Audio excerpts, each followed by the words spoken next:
Order! Order! You are an incorrigible delinquent at times. Behave yourself, man!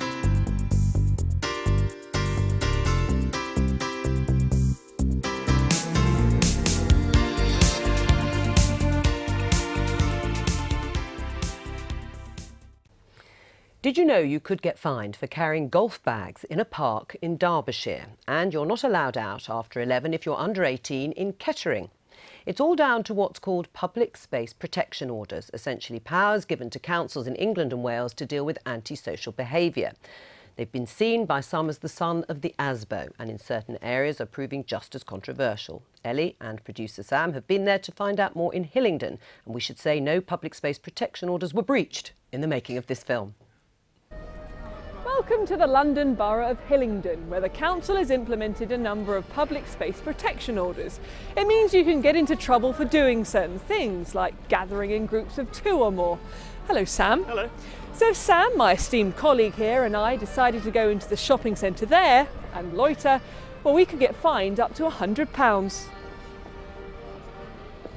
Similarly, in the same area, if I decided it would be easier for me to get around on my skateboard, well, I could get into trouble for that too. Sam? In other parts of Hillingdon, it's not the skateboards they're worried about, but cars, specifically stationary or parked cars, left with their engines running.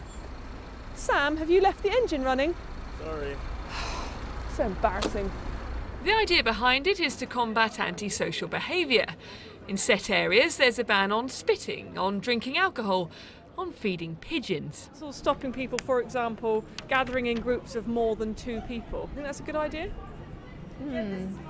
What with, well, you can't, what if they're family?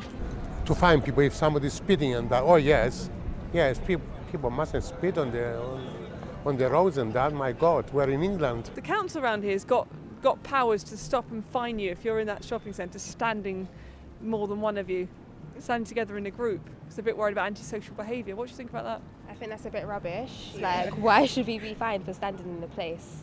It's a shop. It's just stereotypical. Yeah. You know, if there was a group of elderly people standing there, they would not get fined. No, you know that exactly. For sure. Using a skateboard, pedal cycles, roller skates, rollerblades or other similar devices, you could land yourself with a fine of £100 if you're inside. I agree with that, because they whiz around and all of a sudden you have to put the brakes on really quick because you nearly go A over T on that. Hillingdon isn't the only council that has issued these public space protection orders. One civil rights group suggests there are at least 130 in force across the country. The Local Government Association says they offer a quicker response than prosecuting offenders for certain antisocial behaviour. Surely the idea behind this is just to give local councils the power to deal with local problems. Well, it's all very well for public authorities to say, well, we're going to pass these very vague and broad orders, but you can trust us only to enforce them in the right circumstances. We think that's wholly incompatible with the rule of law. We have to be really clear. These orders create criminal offences. When you're talking about criminal offences, people should be able to predict in advance whether or not they're on the wrong side or the right side of the law. And this kind of discretion is not compatible with civil liberties. We did approach Hillingdon Council for an interview, but they declined. Come on in, Sam. Let's go. Maybe they were worried about being caught in a group of 2 or more. I'm very pleased to say they managed to avoid arrest or fines in that film. Now, we're joined now by the opposition leader for Hammersmith and Fulham Council, Greg Smith, who for 8 years was in charge of community safety in the borough. I mean, some of these offences sound bizarre. Standing in a pair, unless you're at a bus stop, that's Hillingdon Council's ban on that particular activity. I mean, that's just a misuse of what these were meant to do, isn't it? I think so, probably. What I'm in favour of is localism, in councils having the ability, when something very serious in a very small area of any locality blows up that's affecting other people's lives through noise and kids not being able to sleep or not being able to even get to a tube station, as we had an instance in Hammersmith and Fulham about 10 years ago on, for the council to be able to react quickly for a short period of time to solve that problem. That's what I'm in favour of. Is that justified? Having the power to do something, in the case of Hayes Town Centre, another council where you're banned for assembling in groups of more than 1? I think I worry about it on 2 levels. One, I think disproportionately the people who've been targeted using these powers by local authorities are rough sleepers. And we're seeing an increase in rough sleeping, particularly in London. And the way to deal with that is not to criminalise a whole group of people, but is actually to ensure that we build more homes, and we have a massive problem on that in London. And secondly, I do worry about it disproportionately being used against young people who increasingly are stereotyped and demonised in British society, and too often are kind of painted as a problem simply by convening together in a particular place. Yes, because what do you expect young people to do? I mean, if they meet with some friends with some skateboards, I mean, surely that is not a criminal offence. Totally, I agree. I'm not in any way suggesting that I would want to see in my some borough, local councils are. Sure, I can't speak for other local councils. That's for them to answer to their electorates at the next council elections.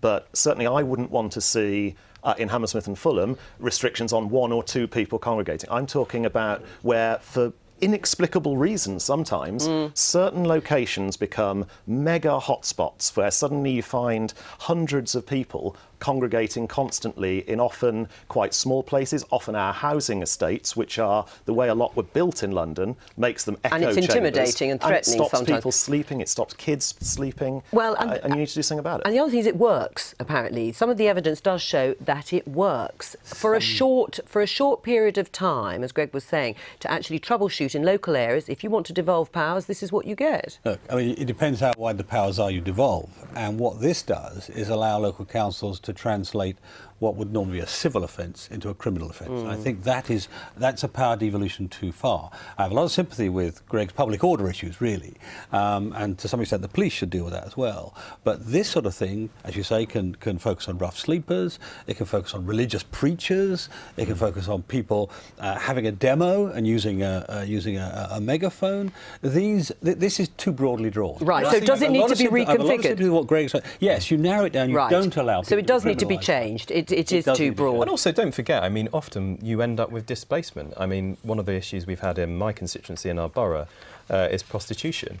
And what you often find, I mean, we're doing an inquiry on the Home Affairs Select Committee on this now, but what you often find is once you have removed it from one area using a set of powers, you're simply displacing it to another issue, to another place, when actually you need to get to grips with a deeper reason, which is why, if it's young people, for example, and I do have some sympathy, we have issues on my estates in my constituency, well, why is it that young people have not got enough to do? Right. And there's loads of different reasons for that, which we could fill a whole programme talking about. And we'll leave that for you to think about in your area. But Greg, thank you very much. I've been